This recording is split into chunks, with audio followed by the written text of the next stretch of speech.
Hello everyone, how are you all? I hope all of you are doing well. Myself PUJA Chakraborty and you watching me on UPSC with PUJA. So before starting, please subscribe my channel and hit the bell icon so you never miss out any of my new updates. And if you feel that this video is beneficial to you, please like, comment and share this video with your friends so that everyone can get benefit from this video. And if you want to join my Telegram channel, you can join it. The link is in the description below. So let's get started. So today's topic is how to choose optional paper. So before starting talking about the how to choose optional paper, first I am going to tell you the importance of optional paper. That means the weightage of optional paper in your UPSC CSE journey or any state PCS exam, right? So first of all, I will tell you the importance of optional paper. So this is the optional paper which decide your rank in the UPSC or any state PCS exam, right? So because in the GS paper, you will get almost the same marks. That means 110 to 120. But the essay paper and the optional paper will decide your rank. That means whether your name is in the list or not. Because these two papers will consist of your own thought process, own subject matters. So this paper will give you a good marks. So now you can understand the importance of optional paper. So for that, you have to first choose your optional paper before starting your preparation, right? So I have seen many people that they are in a dilemma that whether this optional paper suits them or not. They change it again and again. So don't do this. First, you have to choose optional paper, and for that, you have to do a lot of research and analysis before choosing any subject your optional paper. So you have to choose it first, but you have to choose it not in hasty. You have to choose in a intellectual manner, right? So for that, I will give you some tips which will help you to choose optional paper. So number one is the interest. Whether you have interest on that subject or not.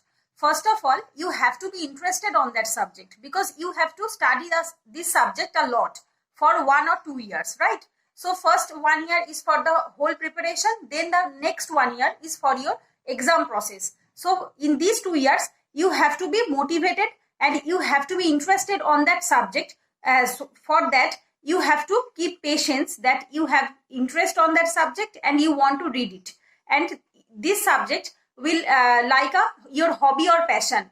When you feel bored by reading GS paper, when you read the optional paper, you will get interest in it, right? So for that, you have to be interested on that subject. And the next is the availability of the material and the availability of the guidance. So if you choose any one subject which you don't have any available material or the available guidance, then this is difficult for you to prepare the subject. So for that, you have to keep in mind that you have to need the availability of material, whether this material of that subject is available in the market or in online website, or the guidance of that subject is available or not. So for that, you have to keep in mind this aspect also. Then number 3 is the previous year toppers result. That from this subject, from that subject, how many toppers came from, right? And how is their marks on that subject. So this will help you to understand whether this subject is scoring or not. So for that, you have to check the previous year toppers mark sheet of their optional paper or the numbers of optional paper, right? So this is the third aspect. Then number 4th is the overlapping of GS paper, right? So whether this subject is overlaps your GS paper or not, this will help you a lot.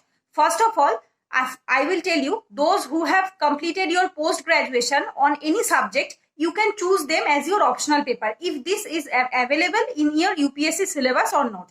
So if this is available in the UPSC syllabus for your optional, please choose them because you are reading this subject for 5 years and here you have a good grasp on that subject. Then I will recommend you, if you completed your post-graduation in any subject, choose that subject as your optional paper. But those who have completed only graduation and after that they have started UPSC preparation, I will recommend them, if you want to choose your graduation subject, you can.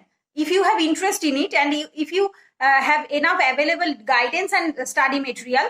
But if your optional paper is if your graduation subject is like those subject which is not included in the UPSC optional list, then I will recommend you please choose any subject which is overlapping to GS paper, like history, geography, sociology, anthropology, like this subject. This will help you in the GS subject also, right? So for them, I will recommend you please choose any one subject which is covers almost 30 to 40% of your GS paper, like history.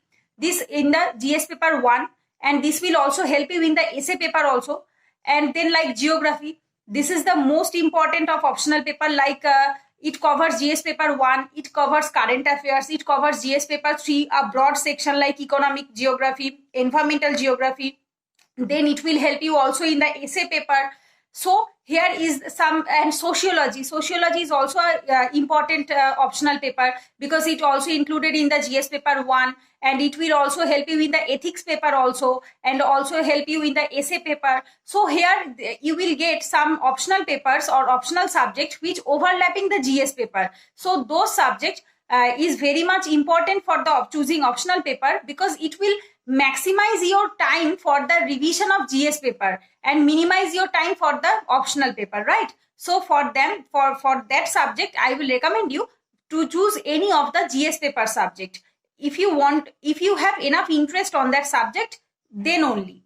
Then number 5 is the syllabus and the previous year questions. That means after reviewing all these, then you have to go for the syllabus of UPSC or state PCS and the previous year of that subject, at least 1 or 2 years. So here you will get the idea how the questions are formed from the syllabus of that particular subject. So this is the 5th topic. So now I have completed all the tips which you have to keep in mind while choosing optional paper. Now I am going to tell you those who are confused in between two subjects, whether this subject is for them or not. Like in my personal case, first I choose history as my optional paper while I am preparing for WBCS. But when I shifted to UPSC, I gradually became interested in the geography more rather than history.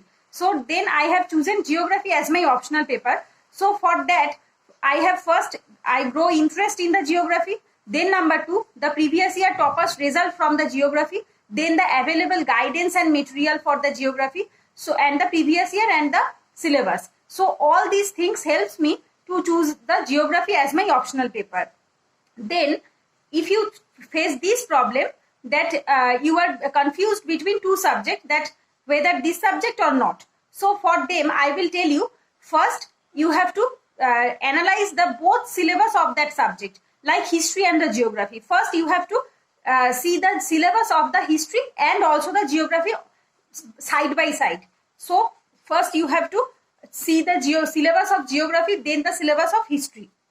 Then you have to see the at least last 1 year previous year question of that optional paper for the geography and also for the history.